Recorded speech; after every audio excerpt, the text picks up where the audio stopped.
Shalom, mari kita dalami lagi tentang kasih seperti yang kita sudah ikuti beberapa pertemuan sebelumnya. Untuk itu kita masuk dalam doa dulu, mari satukan hati kita doa. Bapa ajar kami tentang kasih lebih lagi, supaya hari-hari ke depan di sepanjang sisa hidup kami masing-masing, kami bisa menjadi orang-orang Kristen murid Tuhan yang hidup penuh dengan kasih. Tuhan tolong kami bisa mengerti, bukan cuma bisa mengerti, tapi tolong kami bisa menjadi pelaku firman. Di dalam nama Yesus. Amin.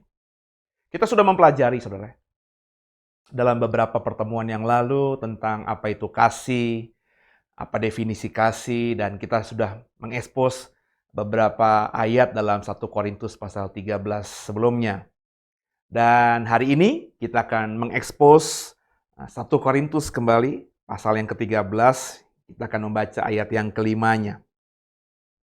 Mari sama-sama saya kita membaca 1 Korintus 13 ayat yang kelima bersama saya.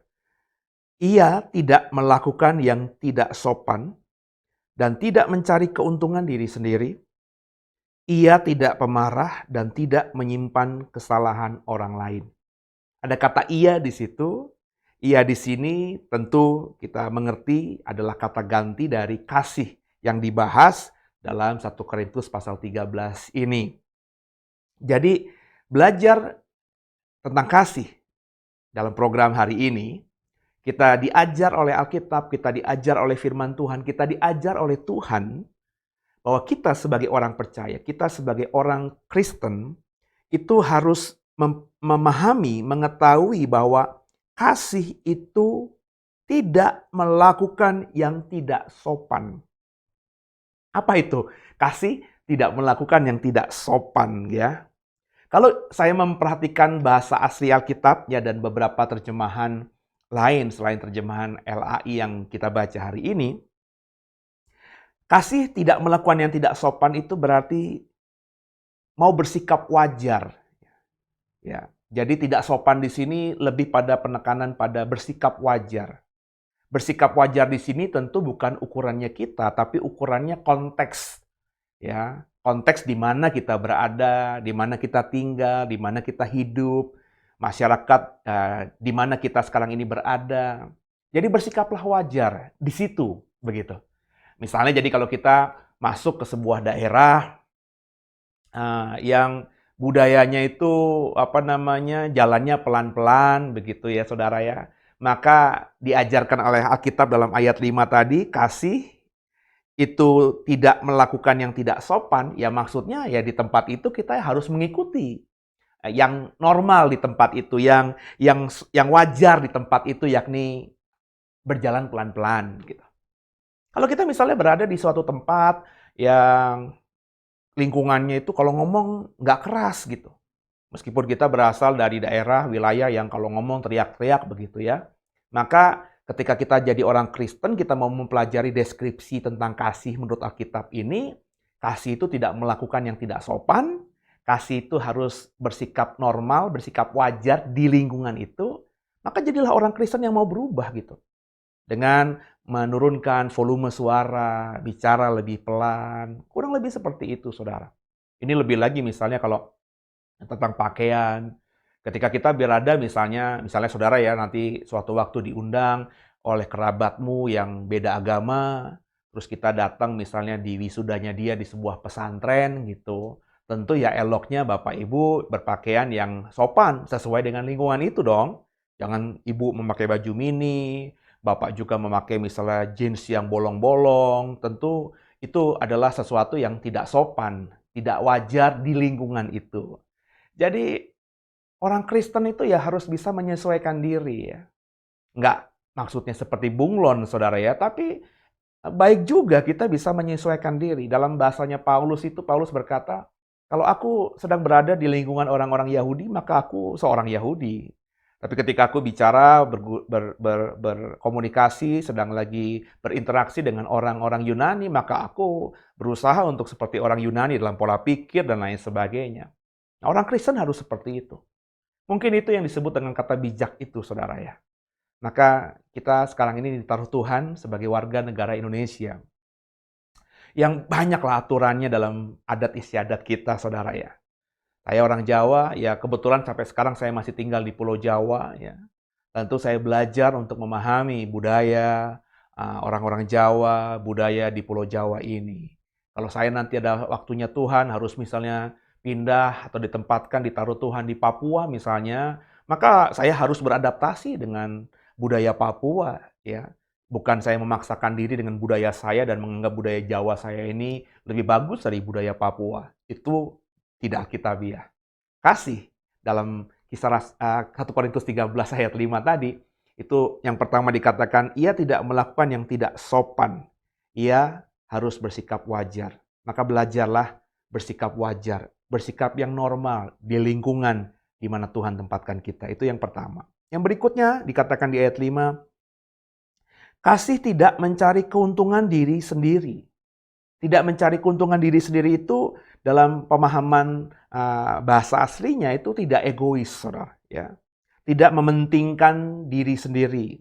Belajar untuk mendahului kepentingan yang lain. Itulah yang dimaksud kasih tidak mencari keuntungan sendiri. Mencari keuntungan itu boleh saja. Tapi sebagai orang Kristen, ketika kita belajar kasih, terlebih kita sudah mempelajari bahwa DNA Kristen itu adalah kasih. Karena Allah itu adalah kasih. Kasih dalam perspektif Kristen itu harus dilandasi dengan pemahaman tentang kasih karunia itu. Bahwa Tuhan memberikan kasih-Nya kepada kita lebih dahulu. Bahkan ketika kita nggak layak menerimanya.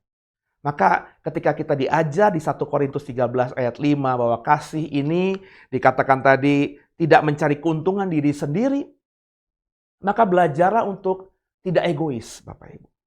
Meskipun itu hak kita, belajarlah untuk tidak egois. Ya. Maka budaya misalnya yang sedang kita mau kerjakan mati-matian dalam konteks Indonesia, misalnya untuk mengantri, itu penting loh saudara. Ya. Lucu kalau orang Kristen udah jelas-jelas lagi ada orang yang ngantri, tapi tiba-tiba nyelak dengan banyak alasan, saudara. Apapun alasannya, itu bukanlah kasih. Andai kata Bapak Ibu punya tujuan, punya alasan-alasan tertentu yang sangat masuk akal, ya sebaiknya minta izin kepada orang yang sudah mengantri di depan kita. Itu pun kalau diizinkan. Kalau tidak, ya Bapak Ibu mestinya harus sabar, karena memang itulah yang diajarkan Alkitab, tidak egois. Ya. Maka ketika ibu-ibu di rumah tangga mau masak, ya tidak egois. Tentu harus mendahulukan yang lain. Kalau anaknya misalnya tidak suka ayam goreng, ya jangan masak ayam goreng. Meskipun, Bu, di lidahmu tuh ayam goreng adalah makanan terenak di dunia. Sama juga dengan suami, dengan istri, harus belajar untuk meredam egois itu. Ya, tidak boleh mementingkan diri sendiri. Ya, belajar untuk mendahulukan yang lain. Ini yang harus kita kerjakan, kita kembangkan kalau Bapak, Ibu, dan saya mau jadi orang Kristen yang penuh dengan kasih. Kemudian di ayat yang kelima dikatakan kasih tidak pemarah. Tidak pemarah. Beda ya dengan marah ya Bapak, Ibu ya. Marah itu boleh nggak? Boleh. Ya. Tapi tidak boleh jadi pemarah. Ya. Pemarah itu dikit-dikit marah. Ya. Ada orang salah dikit kita marahin. Ya. Padahal nggak penting banget gitu, nggak urgent banget, nggak esensi banget, tapi kita marah dan marahnya berkepanjangan gitu. Ya, marah mah boleh saja. Saya sama anak, kalau anak saya salah saya marah. Bahkan ke istri saya, kalau saya anggap istri saya salah ya saya marah sama dia. Ya, bagi saya marah untuk alasan-alasan tertentu, untuk mendidik dan lain sebagainya itu harus kita kerjakan. Tapi nggak boleh jadi orang yang pemarah ya. Orang pemarah itu temperamental, emosional, dikit-dikit marah, dikit-dikit marah. Nah ini yang harus kita ubah. Kalau kita mau menjadi orang Kristen yang sejati, orang Kristen yang mau hidup dalam kasih itu. Ya, Alkitab katakan dalam 1 Korintus 13 ayat 5 tadi, kasih tidak pemarah. Dan yang terakhir di ayat 5 ini dikatakan, kasih tidak menyimpan kesalahan orang lain. Ya, menyimpan kesalahan orang lain di sini maksudnya tidak dendam begitu. Ya. King James Version itu dalam terjemahannya menarik ya. Kasih itu tidak memikirkan yang jahat. Jadi ketika kita hubungkan dengan terjemahan LAI, kasih tidak menyimpan kesalahan orang lain, kita kalau misalnya ada masalah dengan orang tertentu, ya udah kita selesaikan. Lebih dahulu lah minta maaf, meskipun memang kita yang benar gitu saudara. Dan kalau sudah kita bereskan, ya kita tidak boleh simpan dendam. Nggak boleh di pikiran jahat, kata King James, dalam pikiran kita ketika kita melihat atau mendengar nama dia. Ya. Lepaskan pengampunan supaya hidup kita tenang. Ya, belajarlah untuk mengampuni. Dalam doa Bapa kami di kalimat terakhirnya, kalau kau baca nanti di Injil Matius, bahwa Tuhan mengatakan, kalau kau tidak bisa mengampuni sesamamu manusia, maka Bapamu di surga juga tidak akan mengampunimu. Maka yang namanya dendam, simpan kesalahan orang di dalam pikiran kita, di dalam hati kita, itu merusak badan kita. Saya selalu berkata bahwa orang yang maafkan saya kena kanker, itu selalu kalau konseling sama saya langsung tanya, ada nggak dendam, sakit hati, akar pahit terhadap orang lain? Dan saya berani berkata sepanjang hampir belasan tahun, hampir 20 tahun saya melayani Tuhan, saudara, 95% orang yang kena sakit kanker itu ada sakit hati, ada dendam, ada akar pahit kepada orang lain. Yuk, kita nggak boleh simpan dendam, nggak boleh kesimpan kesalahan orang lain dalam diri kita. Simpanlah yang kebaikan-kebaikan orang itu dalam diri kita. Nah, Bapak Ibu, apa yang kita pelajari pada malam hari ini, pada siang hari ini, pada hari ini, tergantung Bapak Ibu nontonnya jam berapa begitu ya, bahwa kasih di 1 Korintus 13 ayat 5, kasih itu selalu bersikap wajar, ya, tidak melakukan yang tidak sopan, harus yang wajar, sesuai di mana kita ditempatkan Tuhan. Yang kedua, kasih tidak mencari keuntungan diri sendiri, tidak egois, ya, harus mendahulukan yang lain. Pelajaran tuh ya, mendahulukan yang lain. Yang ketiga, kasih itu tidak pemarah. Tidak dikit-dikit marah. Marah boleh, tapi jangan jadi pemarah. Yang emosional, yang temperamental. Dan yang di ayat 5, yang terakhir di 1 Korintus 13 ini dikatakan, kasih tidak menyimpan kesalahan orang lain. Lepaskan pengampunan. Cabut pikiran-pikiran negatif kita terhadap orang lain. Tidak boleh ada dendam. Nggak boleh ada pikiran jahat, kata King James, di dalam otak kita, dalam pikiran kita. Ketika kita kerjakan ini, maka Bapak, Ibu, dan saya sudah selangkah lagi mengerjakan kasih sesuai dengan deskripsi iman percaya kita, iman Kristen. Minta tolong Roh Kudus supaya bisa mengerjakannya. Yuk kita tundukkan kepala, kita doa. Makasih Tuhan, hamba doa agar setiap yang mengikuti program ini di dalam pemahaman hari ini bisa mengerjakan 1 Korintus 13 ayat 5 tadi. Roh Kudus tolong agar semua hamba-hambamu yang mendengarkan bukan cuma cakap sebagai pendengar firman, tapi juga cakap jadi pelaku-pelaku firman. Di dalam nama Yesus. Haleluya. Amin. Sampai jumpa lagi. Tuhan Yesus memberkati. Lewat program ini juga saya ingin membangkitkan ekonomi dari jemaat. Ya, ada jemaat kami yang usaha di rumah bikin abon ya. Jadi mereknya Tutitu. Bapak Ibu nanti bisa beli di toko-toko online ya, di Tokopedia kah, Shopee atau Bukalapak ya. Ini saya dikirimkan ya, masih tersegel bagus sekali ya. Rapat. Saya mau icip ya. Nah, abonnya rasa sapi premium ya, rasanya pedas dan gurih. Saya ambil aja langsung ya. Karena buat saya comot aja ya. Ya enak. Jadi Bapak Ibu yang suka makan abon ya, suka praktisan, ada pedesnya ya, agak pedes sedikit ya. Jadi yang suka pedes juga bisa cari nanti di Tokopedia atau toko online lainnya, Tutitu ya, abon sapi premium. Juga ada yang nggak pedes, kalau ada punya anak yang nggak suka pedes, ada yang rasanya manis dan gurih ya, sama ya. Cuman ini pedas, ada gambar cabenya. Ini hanya rasanya manis dan gurih. Abonnya enak ya. Saya kasih ke orang tua saya makan dan anak-anak saya juga makan abon Tutitu ini. Juga saya juga dapat kiriman baru, masih di Tutitu juga ya. Ini dendeng sapi premium nih, saya buka ya, masih disegel nih. Ya, oh bisa dibuka nggak nih? Dendeng, siapa yang suka dendeng?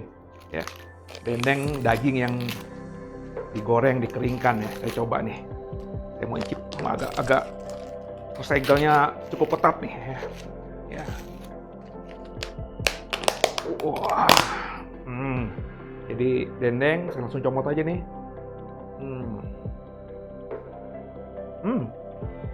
Enak. Jadi Bapak Ibu yang suka dendeng, nggak usah jauh-jauh ya. Enak nih, saya rekomen milik jemaat kami, Tutitu ya, dendeng sapi premium. Pasti kalau beli nanti dipuaskan, makannya lebih enak, lebih sehat pula, dan juga memberkati dong. Jadi kita mau bangun pelayanan digital kami supaya semakin jadi berkat, dan juga kami juga lewat pelayanan digital ini mau membuat jemaat juga yang punya usaha di rumah untuk juga bisa maju. Jadi yang mau di-endorse oleh kami bisa kirim makanannya, ada di kolom deskripsi nanti ya, bisa hubungi, nanti kita akan coba bantu untuk mengenalkan agar semuanya jadi berkat dan diberkati Tuhan. Yuk, tuti itu.